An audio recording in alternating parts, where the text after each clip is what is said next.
our first speaker today. New Hampshire, as you know, is famous, is known far and wide for our independence. We are the live free or die state. And when we elect someone to go to Washington to represent us, we expect them to be an independent voice that fights for New Hampshire, that fights for the people, our neighbors across this state. We are so lucky and so honored to have our Senator Kelly Ayotte fighting for us in Washington, whether she's fighting for the truth of what happened in Benghazi, trying to get us a balanced budget, holding the IRS accountable, or standing up and taking those difficult votes, especially on guns last year when we need her to do it. She has always been there for us as a state. Please help me welcome Orange Senator Kelly Ayotte.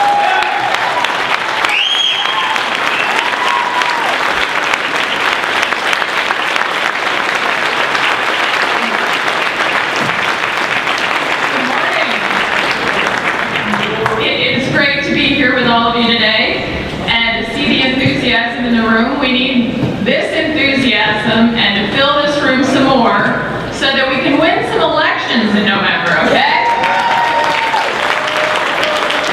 I want to thank Jennifer Ford for her tireless leadership for the party. She has stepped up during challenging times and been there time and time and again to bring us together, to work together to win elections, and she's been a very good leader, and I really appreciate Jennifer's leadership.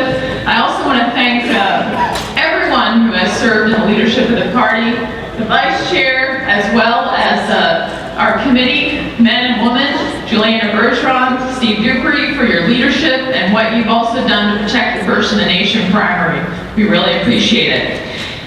Today we're honored to have Congressman Joe Scarborough here, who I'll have the honor of introducing later, but it is great to have such a top-level national speaker here to hear his thoughts on the Republican Party today.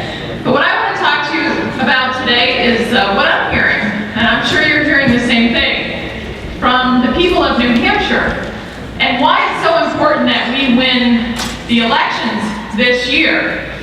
I know when I stood before you when I ran for office in 2010, what was one of the main issues in that election? Immigration. Obamacare. And guess what?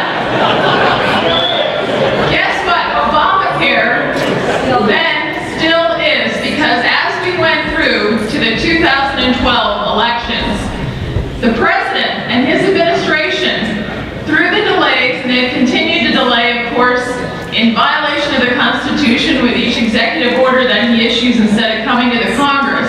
But he tried to delay the effects of this law. So as we were heading into the presidential election, people didn't appreciate or hadn't felt a lot of the first-hand effects of what is happening in this law.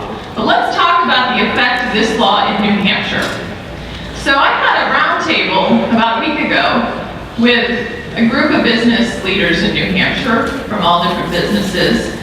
And to my shock, I've heard a lot of shocking things about Obamacare, but from a ski resort manager in New Hampshire, I was told that the ski areas, because of the way seasonal employees are defined under Obamacare, are actually considering shortening their ski season.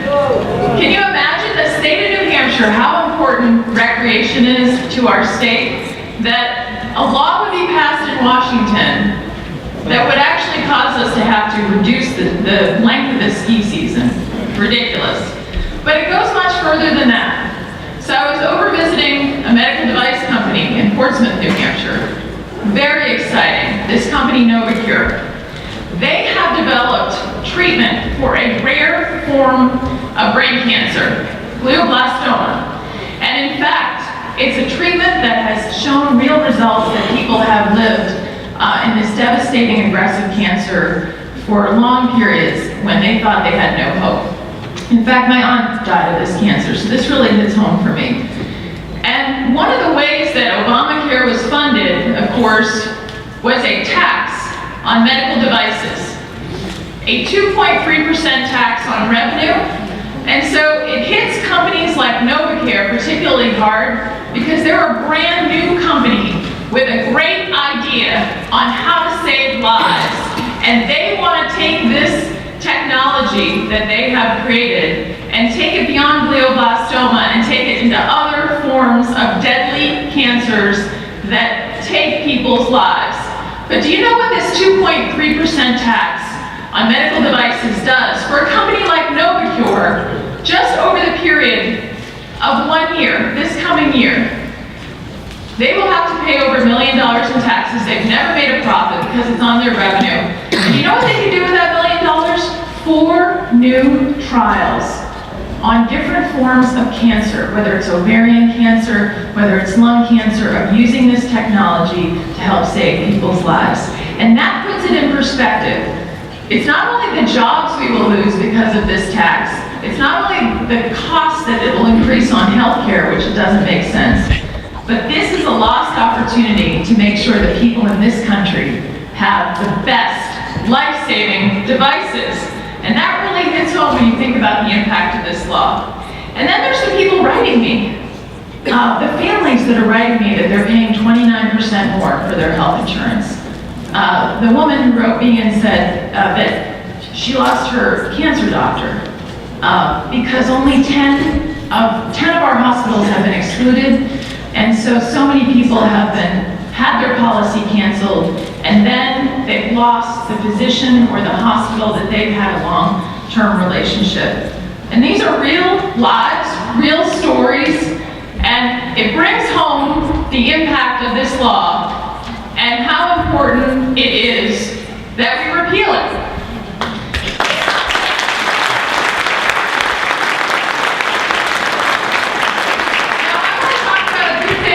In the law that we need to work on right away.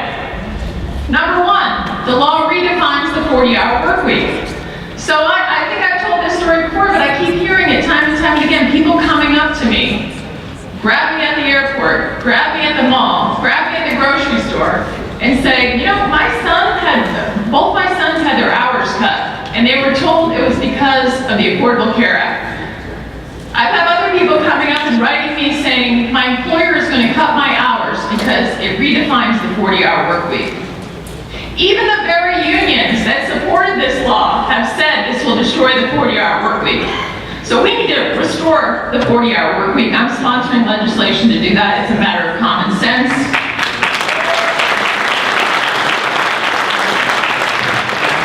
We need to go beyond that. Not only restore the 40-hour work week, repeal the medical device tax, we need to introduce competition in healthcare. Look what happened in New Hampshire with one insurer on our exchange, and yet you still can't purchase insurance across state lines. What's the common sense in that? Really work on policies that reduce price and give people choice.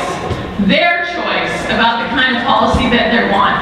Their choice about the doctor that they want to keep. That's what this election is about.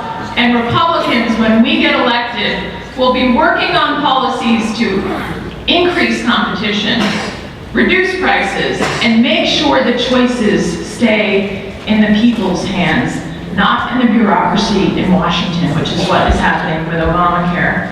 Now, it's not just the contrast between us and them on Obamacare that is important that we talk about, but it's the economy. First of all, Obamacare is having a negative impact on our economy, we know, but it goes beyond that. Our policies on taxes, simplifying our tax code. We have an administration that their first solution to everything is to increase taxes, rather than taking a leadership position on what needs to be done to keep jobs in this country, and that is to simplify our tax code. We have a tax code right now that is causing us to ship jobs overseas. In fact, we have the highest corporate tax rate in the world, and why should we care as a party, and why is this an important distinction between us and them in leadership? We need a simple tax code. We need to stop paying more IRS agents, giving them bonuses even when they're violating the law.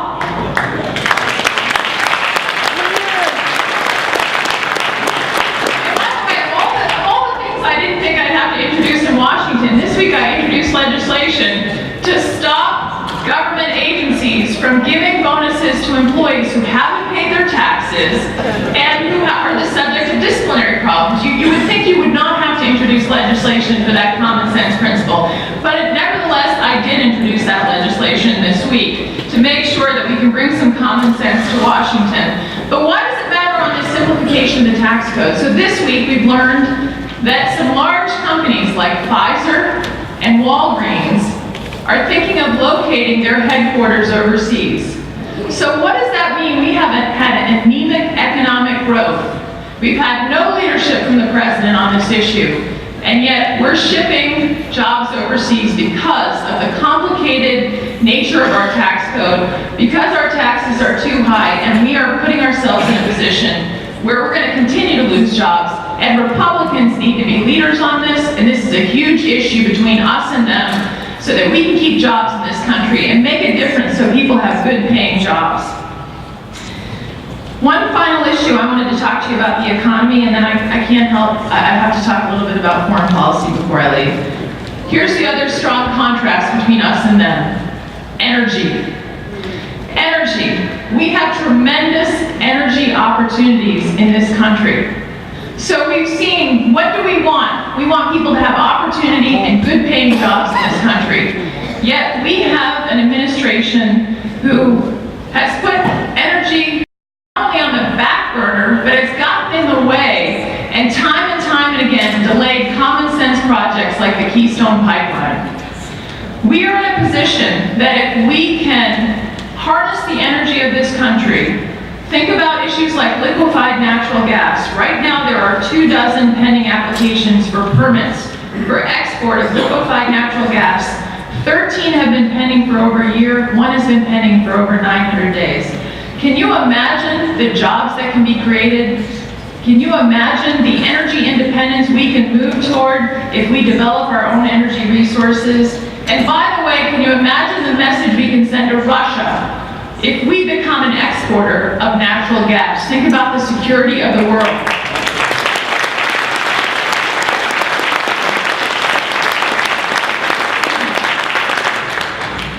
So let's talk about Russia right now.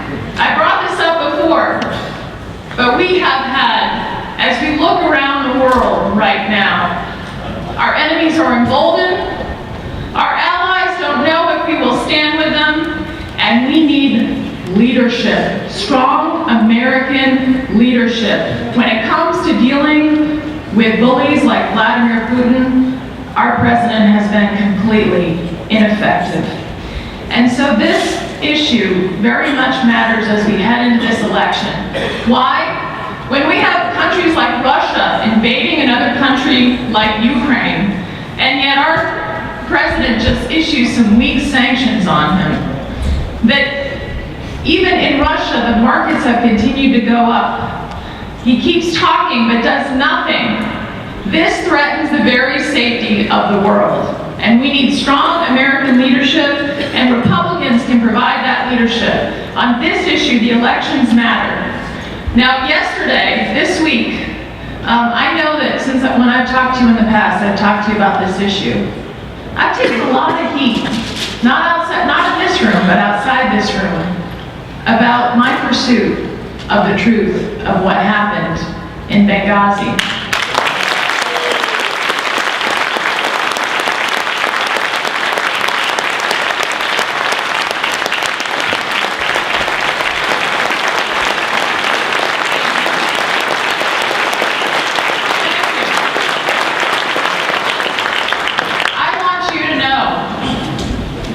When 4 brave Americans die in service to their country, it does matter.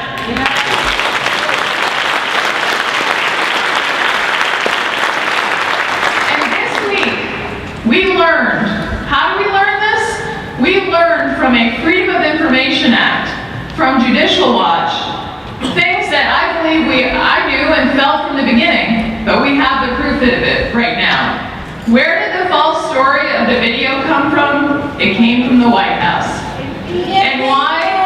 Why was that story pushed? Let's not kid ourselves. We're in the middle of an election, and the fact that 4 brave Americans were killed during a terrorist attack did not fit the administration's narrative. I want you to know I'm glad that the Speaker has finally stepped up and is going to establish a select committee on Benghazi, because I asked for a select committee right after these attacks occurred, and it's about time that we did this and looked at this thoroughly. But one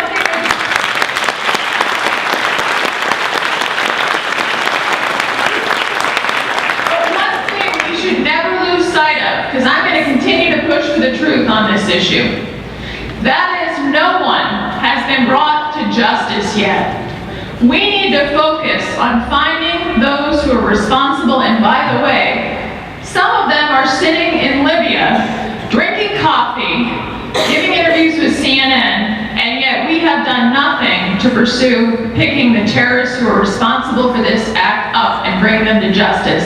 And that has to be our focus on behalf of the families of the 4 brave Americans that were killed, for the American people, so that we do not leave anyone behind ever again, and that we make sure that justice is done in this situation. So that will continue to be my focus.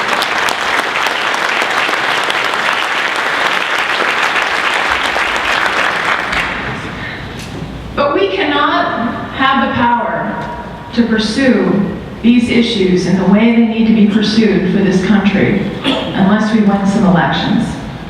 Because right now in the United States Senate, as I've told you in the past, that body has turned from the most deliberative body in the world to the my way or the highway body under Harry Reid. So I need your help. Here's what I need from all of you, and I want to work with you on this. I will give it my all. I'm asking you to give it your all as we go into these elections. First of all, let's work together.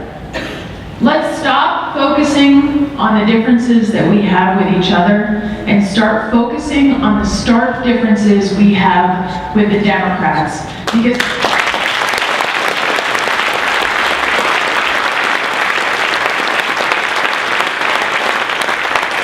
when we're divided, the only people that win are people like Harry Reid, Nancy Pelosi, and Barack Obama. Our principles are strong. We know that we will focus and make sure that we actually adhere to the United States Constitution. We believe in the principles of fiscal responsibility. We believe in the principles of making sure that we create the best climate in a tax and regulatory climate that will allow the private sector to unleash opportunities for Americans to create good paying jobs in this country. We believe in American exceptionalism.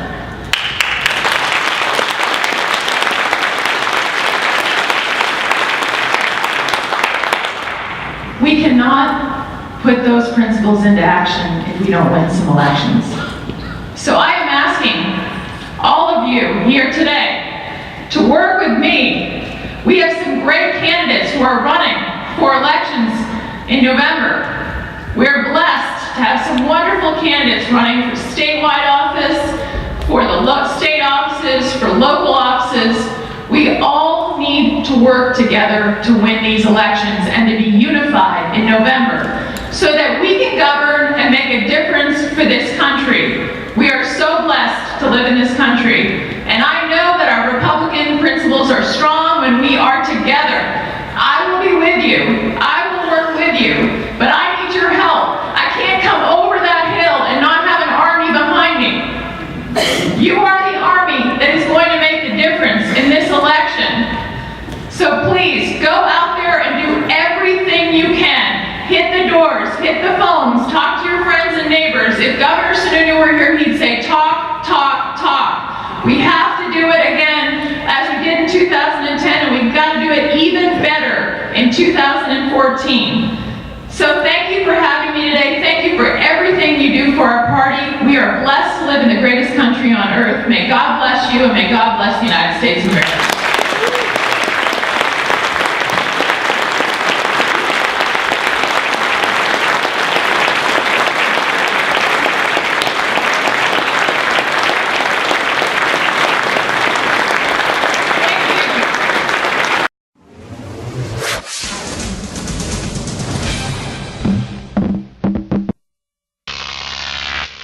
GOP TV.